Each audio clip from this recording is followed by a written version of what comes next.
warned. You were warned. It's okay if I take off my shirt. You might have to start your own WhatsApp chat.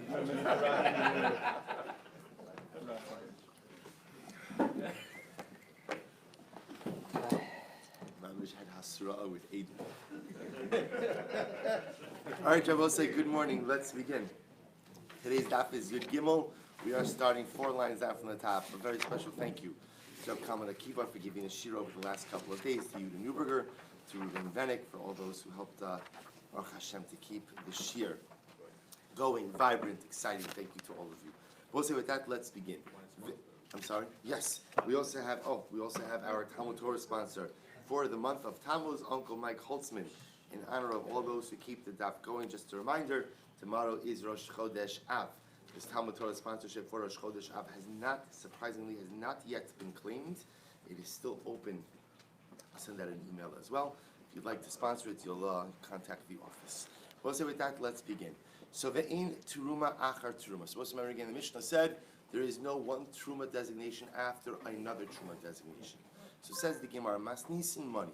So we'll say, whose opinion does the Mishnah reflect? Rabbi Akiva, we'll say, it's actually quite amazing. So remember again, Bipashtos, the case that we're talking about over here, is a situation where you have partners. One partner takes truma, a second partner takes truma, and so the Mishnah says that the second partner's designation or truma taking ultimately is invalid. So says the Gemara, let's analyze this. Whose opinion does this reflect? It's Rabbi Akiva. This time, both here the case is explicitly. Hashutfin shetarmu zachar. This is really quite fascinating. You have partners, Reuven and Shimon, who own produce jointly. They own produce jointly. So shetarmu zachar. Rabbi Eliezer Omer, trumas shnehem truma. Rabbi Eliezer says that what? That truma shnehem truma, which means that the truma that both of them take is considered to be truma. So in other words, Reuven goes ahead and separates, Shimon then goes ahead and separates. So Rabbi Shimon says that Rabbi Eliezer says that both of their separations are valid truma separations. Rabbi Akiva Omer, ein trumas shneim truma. Rabbi Akiva says no. In fact, again, their truma designations do not work. Now, I'll show you something very interesting over here.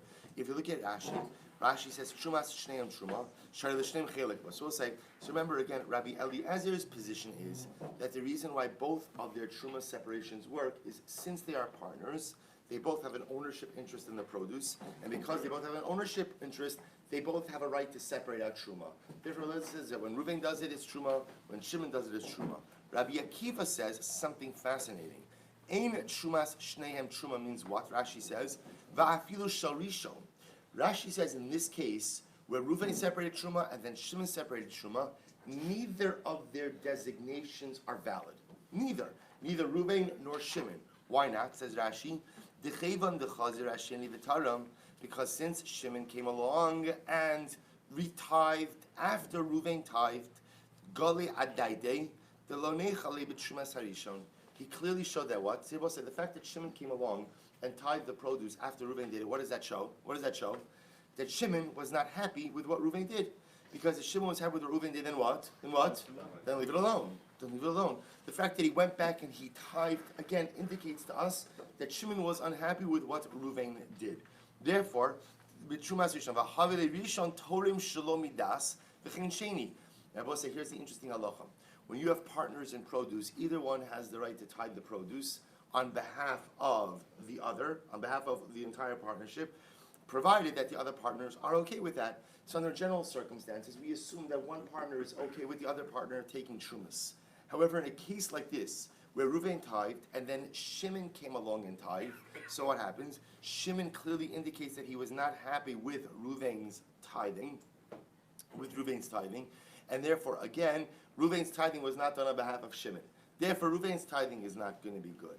But ultimately, again, Rabbi Akiva says Shimon's tithing is not going to be good either. So in this case over here, Rabbi Akiva holds neither of the tithing is good. Interestingly enough, ein trumas shneim truma means neither of the designations work. Now the Gemara is suggesting over here that the Mishnah, which says ein truma achar truma, is actually reflective of Rabbi Akiva's opinion, namely that neither of the truma designations work in this case of shutfus. The Chachamim say, now, what I do want to point out is something very interesting. Rabbi Akiva's case is dafka set up in a situation where Shimon was acutely aware of what Reuven did. Right? I want to point this out because we're not going to do it inside, but the Rambam, when he codifies this halacha, actually talks about a case of shogeg. And he explains in the case of shogeg, it's all fine, because in the case of shogeg, there's no gilui das. Remember again, in Rabbi Akiva's model, the reason why this situation is problematic is because Shimon knows that Reuven already took truma, but he still goes out of his way and does it again, which leads us to one inescapable conclusion, which is he's unhappy with what Reuven did. Well, if he's unhappy with what Reuven did, then ultimately Reuven's act of tithing is not valid. Could very well be that Reuven would feel the same thing about Shimon, and therefore neither act of tithing ultimately will be valid. If, however, again, this was done accidentally, then halacha l'maisa it would be fine. Chacham say, what's an interesting distinction, v'im taram, in taram kashir, ein truma sasheni truma. So the Chacham say like this, we look at how much did Reuven tithe. If Reuven tithed the correct amount, he took out kashir, ein truma sasheni truma, then Shimon's act is irrelevant and does not count for anything, because once the produce has been tithed, it's been tithed. V'im lo taram kashir truma sasheni truma. But if Reuven did not tithe the correct amount, the shir, which is, we'll call it 1/50th, which is the Benoni amount, then ultimately, again, Shimon's designation will be correct. So we'll say, which is very interesting. The Chachamim's Shita ultimacy. So essentially, we have these three different opinions. Rabbi Eliezer is saying both tithing designations are fine because both are partners, both have ownership interests. Rabbi Akiva's model, neither is good because it's clear that neither of them want the other one tithing on behalf of the partnership. And the Chachamim's model is, let's look at what Reuven did. If Reuven tithed kashir, then what? Then the tithing is done. It doesn't leave anything over for Shimon to do. Therefore, Shimon's designation is meaningless. If Reuven did not tithe in the right shir, that leaves something open for Shimon, and therefore Shimon's designation will be meaningful. Good, fascinating three machlokes. Ein Temurah, oset Temurah. I will say, once an animal is a Temurah, once you have an animal that is already a substitute for a karban, that animal cannot create another Temurah. So one Temurah can't create another Temurah. My time, what's the reason? Amakra u'Temurah so. Because the pasuk says, and it's Temurah, below Temurah's Temurah so. But you can't have a Temurah of a Temurah. Good. Ve'in havlad oset Temurah. And Abba says, similarly again, if you have the offspring of Kodshim, that cannot create a Temurah situation. Damakra hu. Because the pasuk says, it is only the original carbonic animal. Hu velo vlad. Ultimately, again, it teaches us that it's only the actual carbon itself which could generate a Temurah, but the offspring of the carbon cannot generate a Temurah. Rabbi Huda Omer, Havlad oset Temurah. Rabbi Huda disagrees, and he says offspring can create. Remember, this is offspring of a carbon. You have a carbonic animal. That animal, of course, can generate a Temurah. That animal now gives birth. Tanakama says the birth, right, the Vlad, cannot generate Temurah. Rabbi Huda says yes, it can. The Amar Kra, Yihiyah. Because the pasuk says Yihiyah, l'rabos es havlad, and this comes to include even the offspring. The Rabbanon say, this is actually quite fast, we're going to study this later. The Rabbanon, l'rabos shogeg kemezid. Yihiyah comes to teach you something amazing. That if you do accidental Temurah, it still works. Rashi points out over here, we'll see this on Daf Yud Zayin. Nefarish la kisavar la hamir shachar vehamir lavan, zu the Gabi Kachim lo Kaddish, the Hektish Tos, Gabi Temurah Kaddish.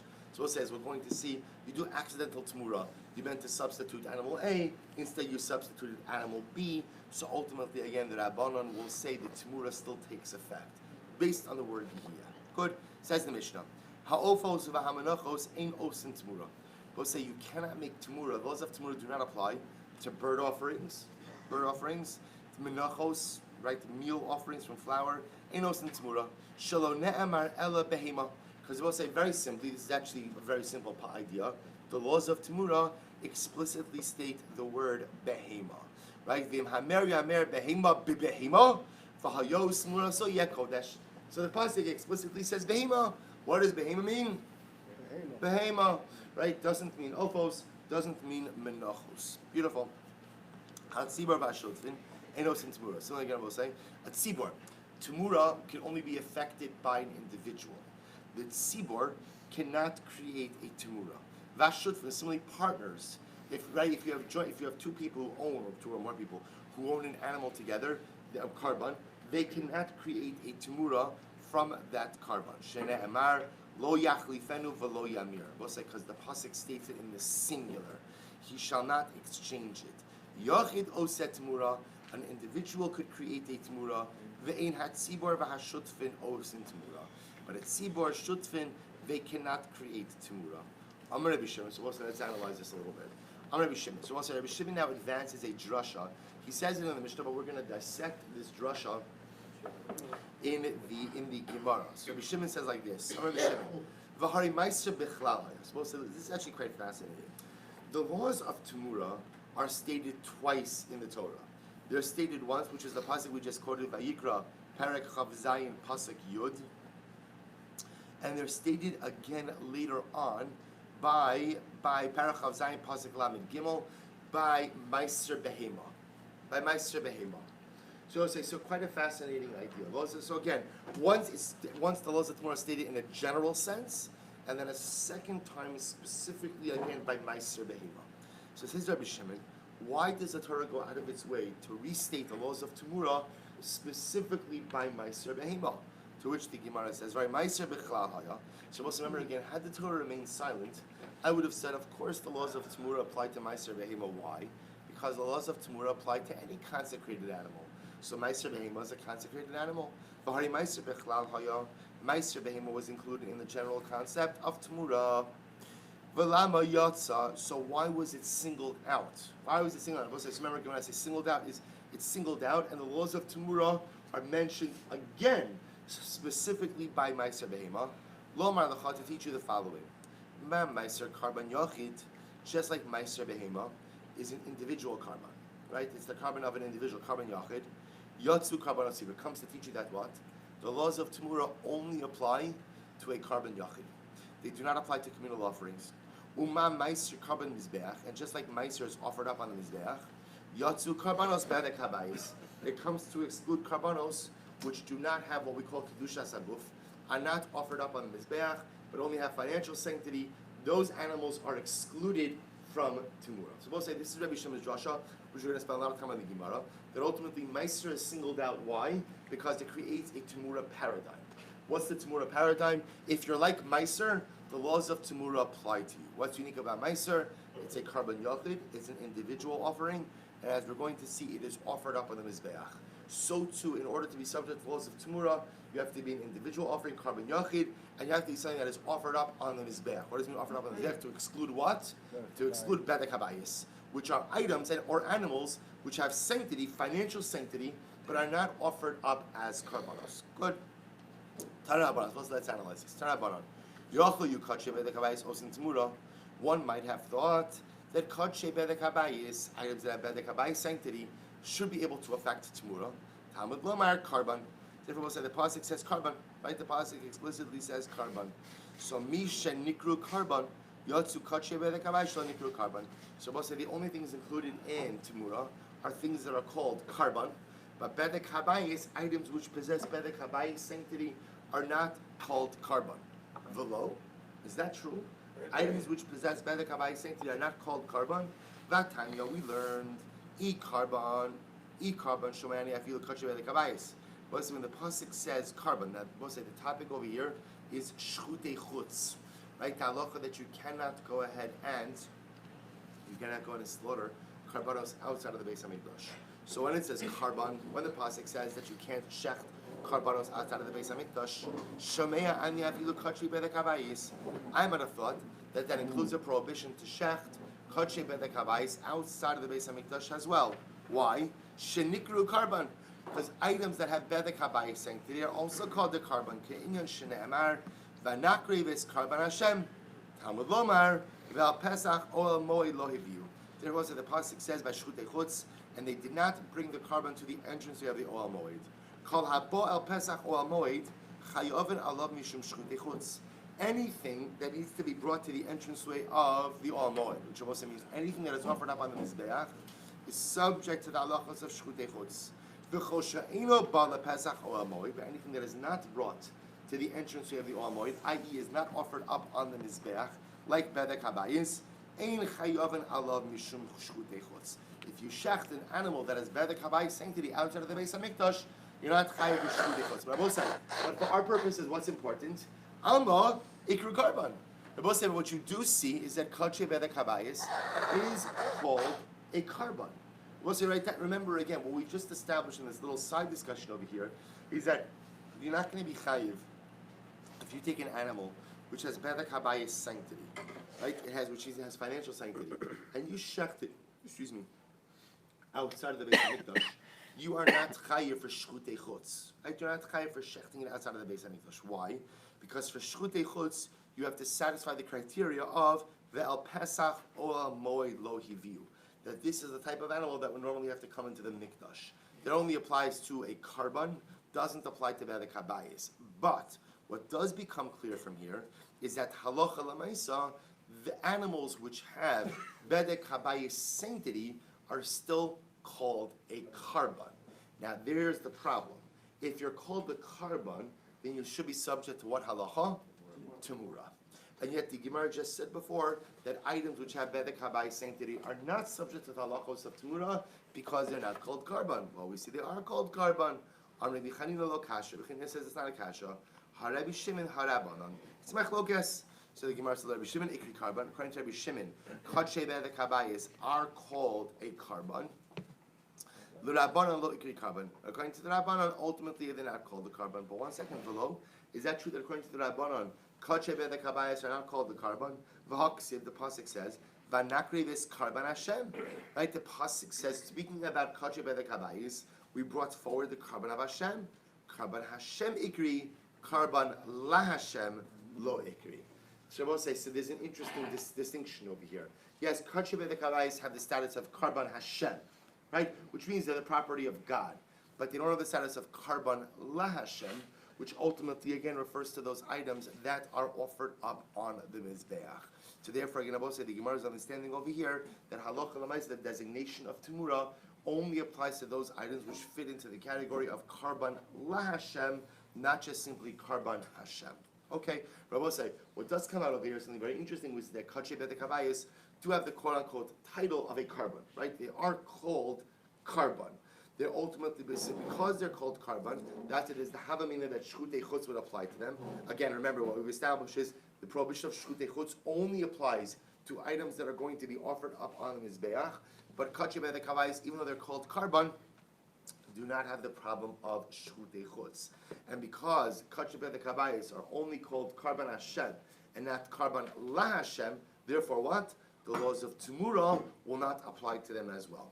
Right, so we'll say the Gemara is not finished with this. Lo yivakir ve'tov l'ra, v'lo yimirenu. So we'll say the pasuk says, remember, this is the phrase over here by Meiser Behema. So remember it again. I quoted to you beforehand the pasuk by Temurah, the regular pasuk, we'll call it the, I don't want to call it the generic pasuk. What's the better word? Call it the generic pasuk, where the Torah just states the halacha. So remember, as I mentioned before, the Torah goes out of its way to state the halachos of Temurah again by Meiser Behema. That's this quote. Lo yivakir ve'tov l'ra v'lo yimirenu. Lama ne'amar. Why does the Torah have to restate the laws of Temurah by Meiser Behema when we already learned it before? V'lo kvar ne'amar lo yachlifenu v'lo yamiro so tov b'ra. So why do I have to restate it? Listen to this. The fisha ne'amar lo yachlifenu v'lo yamiro so. So we'll say because the pasuk says you shall not exchange it. Mashma karban yochid, karban sidlar, the karban mizbech, the karban bedek habayis. So we'll say in the pasuk the way it's originally stated, I have no reason to assume that the laws of Temurah are limited, right? Based on the first, we'll call it generic pasuk, I would have thought that the laws of Temurah apply to anything that's sacrificial, right? Torah is telling me you can't swap out sacrificial items. So from that pasuk, I would assume it applies to individual offerings, communal offerings, karban mizbeach, karban bedek habayis, anything that is quote unquote sacrificial in nature, even if it's not offered up on the mizbeach, but it's called a karban like bedek habayis, that it should be subject to the laws of Temurah. Talmud lomar lo yivakir. Therefore, we'll say the pasuk comes along a second time and says what? And says lo yivakir. So what does this mean? Here we go. Amr Shimon. So here the Gemara explains the drush. Rabbi Shimon says like this. Vari meiser bechlal hayos. So Rabbi Shimon just expands on this drasha. Rabbi Shimon said, "Vari meiser bechlal hayos." Remember again, meiser behema was included in the general prohibition of Temurah. What does Temurah apply to? What does Temurah apply to? Right, sacrificial animals. behemoths, right? Sacrificial animals. So again, what's included in that? Achatas, an asham, meiser behema, right? So meiser behema, had the Torah remained silent, I would have automatically included meiser behema in the prohibition of Temurah. But lama yatsa. So why was it singled out? Lomar alecha, to teach you a very important lesson. Ma meiser karban yachid, just like meiser is an individual offering, the karban mizbeach, and it's offered up on the altar. The davar sheba b'chova, and it's obligatory. Shevidavar she'eno b'shutfus, and it cannot have a partnership, meaning it has to be owned by a single person. Afkol karban, so like we said before, therefore meiser behema becomes the paradigm, becomes the Temurah paradigm. In order to be subject to the laws of Temurah, you must satisfy the following criteria. Afkol karban yachid, number one, individual ownership, right? I should say individual offering, not individual ownership. Individual karban yachid, individual ownership. I'm sorry. Individual offering. The karban mizbeach, it's offered up on the altar. The davar sheba b'chova, and it's obligatory amid beis. The davar she'eno ba b'shutfus, and ultimately, again, you can't have joint ownership. So both say this Rabbi Shimon is the same Rabbi Shimon in the Mishnah. We just expounded on it a little bit. So Rabbi Shimon said, "It's really, really quite amazing." Meiser behema is singled out and has the laws of Temurah restated by it, so as to allow Meiser behema to serve as the paradigm for Temurah. So in order to be subject to the laws of Temurah, you must conform to the following qualifications. Number one, karban yachid. Number two, karban mizbeach, offered up on the altar. Number three, obligatory, that's a new one by the way, that the Bryce just threw in, obligatory offering. And number four, cannot be jointly owned. If you satisfy those four criteria, then you are subject ultimately again to the laws of Temurah. Missing any one of them, you are out of the Temurah framework. Rabbi Omer. So Rabbi said, Lama yatzas meiser. So Rabbi has a different interpretation. He says, why was meiser singled out? Lama yatzas meiser. Lidon b'temuras shmo or b'temuras gufa. Both say this is really quite amazing. Rabbi says because meiser, this is really fascinating. Meiser has two different forms of Temurah. This is incredible. Meiser, what's the meaning? You know what is Meiser behema? Animals are in the pen, right? 1, 2, 3, 4, 5, 6, 7, 8, 9, 10. The little paintbrush, right? That's Meiser behema. Rebbe says something that I mentioned amazing. Right? Listen to this. There are two different types of Temurah when it comes to Meiser behema. There's what's called Temuras shmo and Temuras gufo. So Temurah, let's work backwards. Temuras gufo is the regular type of Temurah. So again, 1, 2, 3, 4, 5, 6, 7, 8, 9, 10. I go ahead and I put a little paintbrush. So you know what? I don't like that animal. I want to swap in a different animal. And I take animal B and I swap it in for the Meiser behema. That's what we call Temuras gufo, classic Temurah. What's Temuras shmo? We spent a lot of time on this case. You're going to remember it, and it's quite amazing. I'm counting, and what happens? 1, 2, 3, 4, 5, 6, 7. I get a text. Right?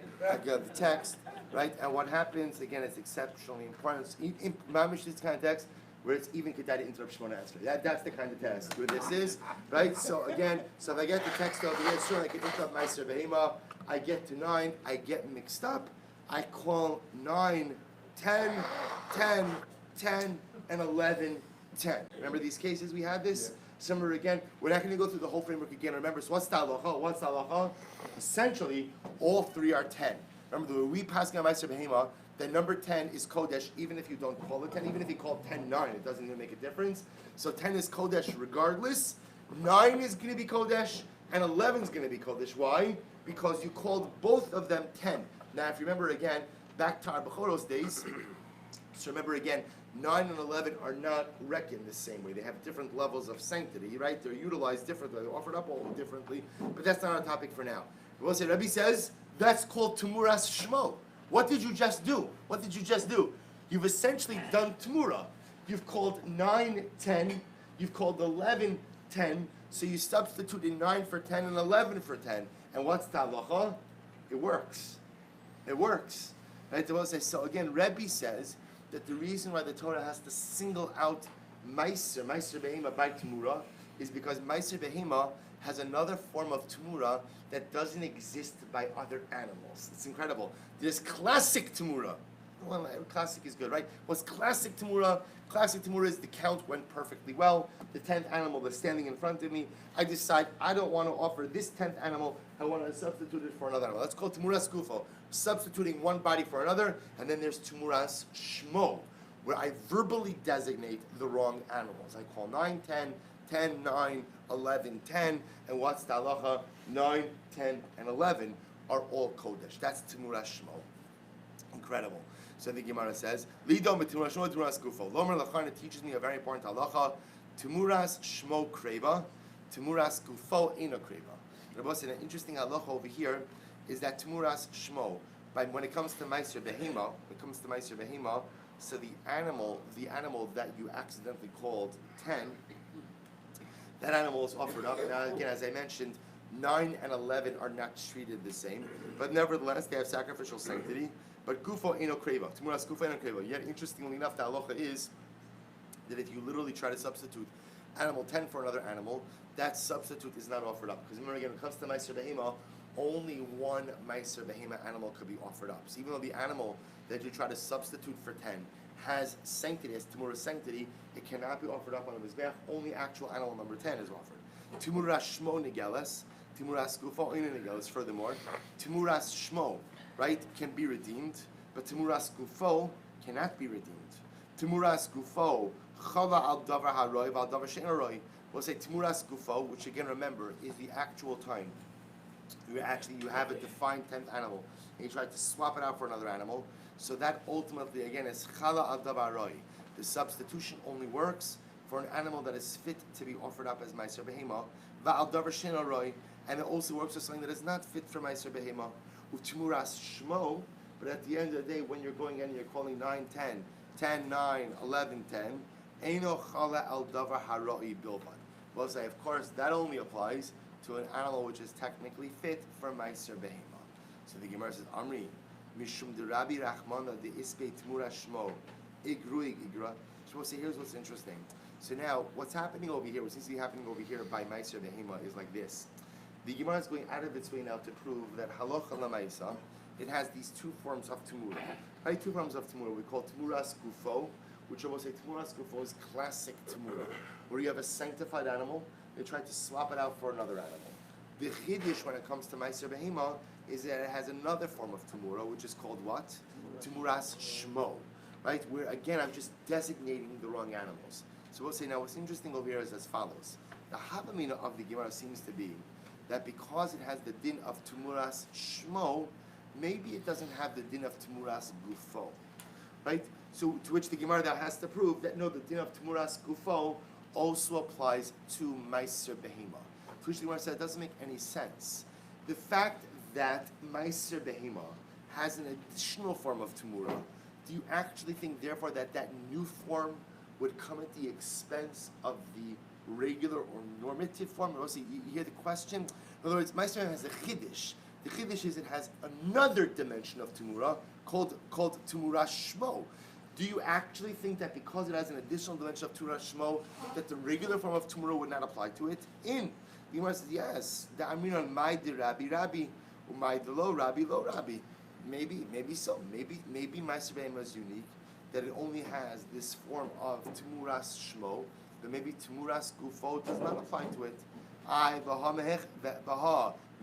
This is what we learn out from Rabbi Shmuel Mishum dahava davar haba lidun bedavar achodesh ve'in bo ela chidusho bilvat. So you both say sometimes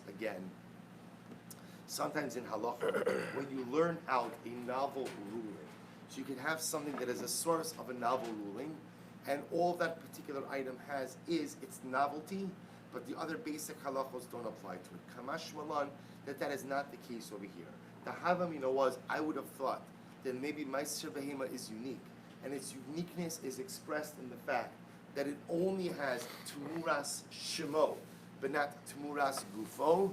Kamash malan, that is not the case. That Meiser Behema, in fact, has both forms of Temurah, both Temurah Gufo and Temurah Shmo. So both say Temurah Gufo being classic Temurah, where I have a defined Meiser Behema animal and I want to swap it out for something else, and Temurah Shmo, where literally again I call it by different names. Good. I mean, again I call 9, 10, 10, 9, and 11, 10. That also is a form of Temurah. We'll say, which is actually quite interesting. You see, I don't know, I never thought of this before. We've learned that case of where you're counting Ma'aser Behema and you get the count mixed up in the count. And you call 9, 10, 10, 9. Really remember, what you call 10 is totally irrelevant because 10 is Kodesh Me'elav and 11, 10. So we learned that case. I don't know, until I saw this, I never thought about that. That's Temurah. That's Temurah. Because remember, again, I want to point out, in all fairness to us, the Gemara in Bechoros didn't call that Temurah. Right? Didn't call it Temurah, just called it. We learned that from Psukim. The Gemara now here is suggesting, now when it says it, it makes perfect sense. It is Temurah.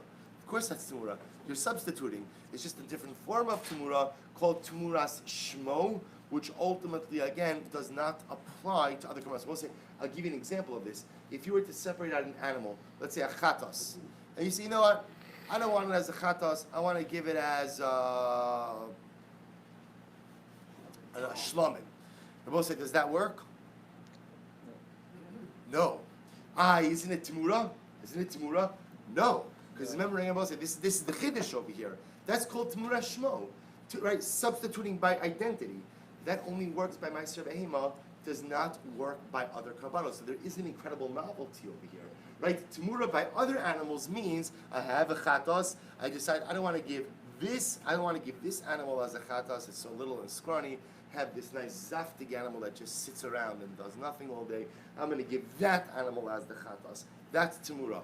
But a simple changing of identity or designation does not work by other kabbalas. That's the chiddush by Ma'aser Behema. So it turns out, therefore, that Ma'aser Behema has two forms of Temurah. Temurah's Gufo, which is classic Temurah, substituting one animal for another animal, and Temurah's Shmo, where you confuse the identities of the flock.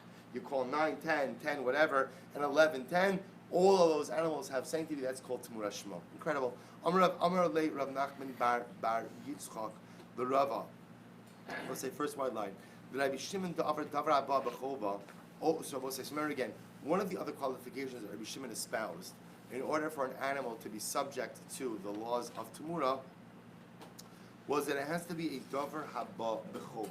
It has to be an obligatory offering.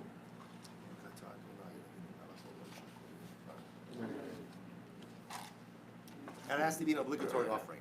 So he says, Olas chovahi of the Temurasa, ha olas nedavalo. So we'll say if that's the case, then ultimately again, the only way you'd be able to go ahead and let's say make a Temurah out of an ola is if it was an obligatory ola. But if let's say I had taken upon myself to bring an olas nedava in Rabbi Shimon's model, that would not create Temurah. Why? Because nedava is not obligatory. I will say, watch this. This is incredible. Amar leino, he says to him, no. Olas nedava nami.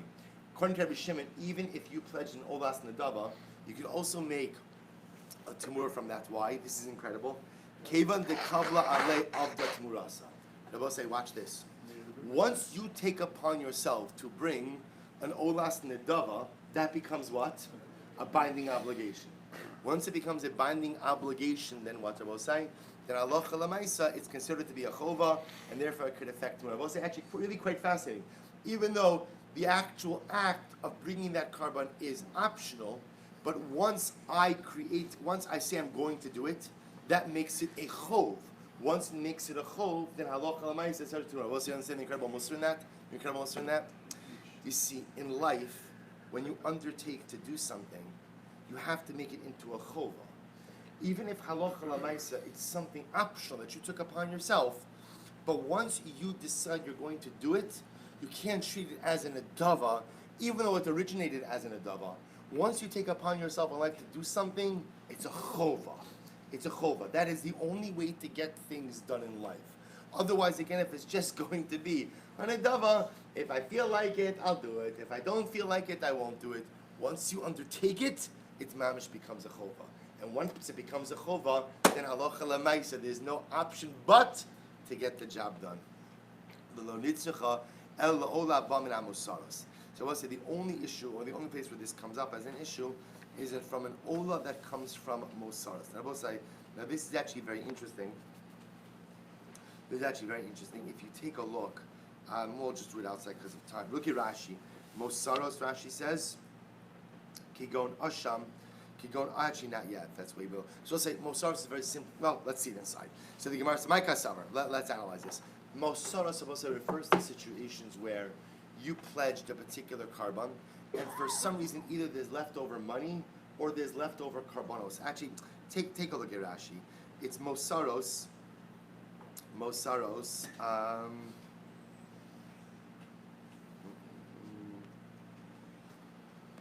If you look, it's okay. It's further on the Gemara, but you're looking at it. It's 2, 4, 6, 8, 10, 11 lines into the wide lines in Rashi. Mosaros. Kigon Asham Shenitak L'Raya. The Damav Craven Ola. Ogagon Shehefresh Maos Lechataso Va'ashamo. Vinisuraso. Maybe me Osam Damim Ola. So I'll say, so in any case where halacha lamaisa, you had monies set aside for a particular carbon, and then there was leftover monies, right? And now you're going to use those monies to purchase some other carbon. So watch this. Let's say you go ahead and you purchase an ola with those monies. What is the status of that ola? So now watch this. Is that considered to be an obligatory offering or an optional offering? So my kasavar, ikasar lakiman amar most sarlin adavas sibor azli. So there's a fundamental machlokes in general. What you do with leftover sacrificial money. So according to the opinion who says that leftover sacrificial money ultimately goes to Nedavas Tzibor, there's nothing to talk about. Certainly, again, it's not subject to the laws of Temurah. Why not, Rabbosai? Why not? The law of the Temurah, ha'in Temurah b'tzibor. Well, as we just said before, that's qualification, right? Obviously, again, it only applies to a carbon yachid, not to a carbon tzibor. So according to the opinion who says that leftover monies are ultimately used for Nedavas Tzibor, ein alma lidaber. There's nothing to talk about, it certainly doesn't affect Temurah. El Rabbi Shimon Silber, Kimandar Musaros Nedavas Yachid Asli. Oh, but maybe Rabbi Shimon holds like the one who says that leftover carbonic monies are ultimately could be utilized for Nedavas Yachid. So what's the halacha? Man Shamisle, Haisva, Rabbi Eliezer. So who is the opinion who holds this? It's Rabbi Eliezer. Hasham Inale Behedja of the Temurah. Rabbi Eliezer is of the opinion that in fact this can affect Temurah. This sanya Ola Haba Min Hamosaros. If you have an Ola that comes from leftover carbonic money, Oset Temurah David Rabbi Eliezer. Rabbi Eliezer says explicitly that such an animal can affect Temurah. To which the Gemara says, you're right, Rabbi Shimon Sarale Kabase Bechada, Upalegale Bechada. Rabbi say it is ultimately positive that Rabbi Shimon holds that Rabbi Eliezer in one case, but argues on him in a different case. How so? Rabbi Eliezer Savar Ola Haba Min Hamosaros, Oset Temurah, because Rabbi Eliezer is of the opinion that an Ola that is brought from leftover sacrificial money can in fact affect Temurah. V'ihu Savar Ein Oset Temurah. But Rabbi Shimon himself holds that it does not affect Temurah. Ihachi, the Bayer Rabbi Abin. Rabbi say similarly again, along these same lines. There's another question. Rabbi Abin asked, this is another fascinating case. Hifrish Asham Liskaper. Rabbi say, watch this. If someone went ahead and separated an Asham, right? I have to bring an Asham, a sin offering, right? So I separated an animal for an Asham, and what happened? Rabbi say, now the Hagos Hagra changes this. If you look by the Gimel in the brackets on the left-hand side of the column, he says, right, Geras Rashibo, Buhumam Vichilolo al Acha Viniskaper. I was saying, I watched this case. I separated out an Asham, and then what happens? It developed a mum. So because it developed a mum, therefore what? Therefore what? I can't offer it. So what do? I separate out another animal, and I go ahead and I achieve atonement through that replacement animal, right? And Viniskaper ba'asham acher, right? And I went ahead and I achieved atonement through another asham. Vinitak ze liola. The Rebbe say, now what happens? Then let's say the original animal heals, and I go ahead and I designate it as an ola. So we'll say, so now listen to this shaila. Mahu sheyachzor v'yamir bo. The Rebbe say, hear this incredible shaila? Can I now affect Temurah with this now healed animal? You hear the shaila? So we'll say, so again, animal A was originally supposed to be an asham, develops a mum. I have no problem. I get a replacement animal, offer up that animal as an asham shalom yisrael. I'm done. Now, original animal heals and is going to be offered up as an olam. That's what happens when you have carbon like this type of situation. So what's the shaila? Can this ola, formerly known as an asham, affect Temurah or not? Ma'oshi yachzor v'yamir bo. Suppose it doesn't have the ability to go ahead and affect Temurah. Aliba demand. So the Gemara says, according to who? Ilay Mali with Rabbi Shimon. If you want to say it's Rabbi Shimon, however, Rabbi Shimon Svirle Ola Abal Min Amosaros in Osa Temurah. So let's remember again, this effectively would be like an Ola that comes from leftover funds. That's essentially what this Ola is. So Rabbi Shimon holds that an Ola comes from Osaros, he can't affect Temurah, to which the Gemara says, Rabbi Avin Hachi Kami Baile. This is what he means to say.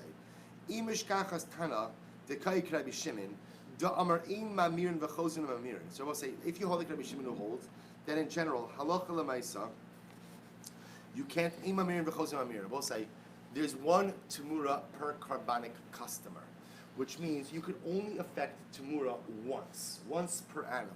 Right? So again, I will say, it's a very simple idea. I have an animal that's a carbon, right? I go in and say, I want to swap the carbon animal for this animal. Again, what's the halacha? Both animals are kodesh. But you can only do that once, according to Rabbi Shimon. Right? According to Shimon, it says, Ein mamirin v'chozim mamirin, usvili k'Rabbi Eliezer da'amar ola ba min amasaros oset Temurah. But I will say, now watch this. If you combine these two shitos, if you hold Ein mamirin v'chozim mamirin, which means only one Temurah per carbonic customer, but you also, like Rabbi Eliezer, who holds that a ola ba min amasaros, which means a ola that comes from leftover funds can affect Temurah. Mahu sheyachzor v'yamirbo. Can this ola, formerly known as an asham, affect Temurah or not? To both say, see here the shaila, the fascinating case. The animal was an asham, developed a mum, replacement animal was established. I offer up the replacement animal as an asham, shalom al Yisrael. My asham liability is fulfilled. Now what happens? The original asham is what? Healed. Now going to be offered up as an ola. So what's the shaila? Can this ola, formerly known as an asham, affect Temurah? Well, it depends. If you hold in mamirin v'chozim mamirin, that halacha l'maisa, right? If you hold that once you become a Temurah, you can't make. Once you affect Temurah, you can't go ahead and create another Temurah. Does that apply in this kind of case or not? But ultimately, again, when he says that ola haba min amusaras osa Temurah, but if you hold it halacha l'maisa, and all that comes from leftover funds can create Temurah, so halacha l'maisa, would this situation be able to create a Temurah or not? The Gemara builds another question. The Gemara says, B'shnei gufen u'kedusha achos mai. Furthermore, again, what happens if you have two animals, right? Two animals, but one kedusha. What does that mean? Look at Rashi, second to last line on the bottom of the daf. Dainu hifresh asham l'skaberbo, v'himerbo v'humam v'chilalo al acher. So we'll say, what happens in the following case? Where, let's say you have an animal separated as an asham, then you did Temurah, and then what happens? One of the animals goes ahead and develops a mum, and is therefore again redeemed for another animal. So what's the halacha? That's shtei gufin, two gufin, and one kedusha mai. Vimtim tzlomer kedusha achos lo ela shtei kedushos v'guf echad mai. So maybe you'll say again, it doesn't work in a case where both animals have one kedusha. What happens where both animals have two kedushos? We'll say, what's that case? Rashi says, the hainu niskaber ba'asham acher v'nimtza rishon ha'avad v'nitak lola. We'll say that's a different case where, let's say, I had an animal designated as an asham, I lost that animal. Happens all the time, people lose their ashams, right? I lost my asham, I substitute another animal, then I find the first asham. That first asham now becomes an ola. So we'll say, so again, will these animals be subject? This is the case of two kiddushos and guf echad. My what's talacha? To which the Gemara says, tiboi. Tiboi, we'll say, Rashi says, tiboi is lashon Yerushalmi kimo teku b'lashon bavli. So we'll say, so the Gemara says, all of these cases, teku. So we'll say, so essentially what the Gemara is saying is in both, now again, I don't know, I didn't have a chance to look into it. I don't know why the Gemara uses lashon of tiboi instead of teku. Right? Tiboi is the Yerushalmi equivalent of teku. I'm not sure why that lashon, I have to look into it today, why that lashon is used here. But I will say, but essentially, halacha l'maisa, these two concepts of ola baman amosaros, when you have an ola, quote unquote, that comes from leftovers. Leftover either means one of two situations, either leftover monies or cases where the original animal developed a mum and then a replacement animal was offered and then the original animal was healed, or the original animal was lost, replacement animal was offered and then original animal is found. Those animals are all called mosaros. Do those animals, or are those animals subject to the laws of Temurah or not? That the Gemara ultimately leaves as a take. Hadron Allah Hakol. Amir Rabbi say Mazel Tov. Tomorrow begin the new parak. Also, just a reminder, tomorrow is Rosh Chodesh, so Daf Yomi will begin in Meretz Hashem at 5:45 a.m.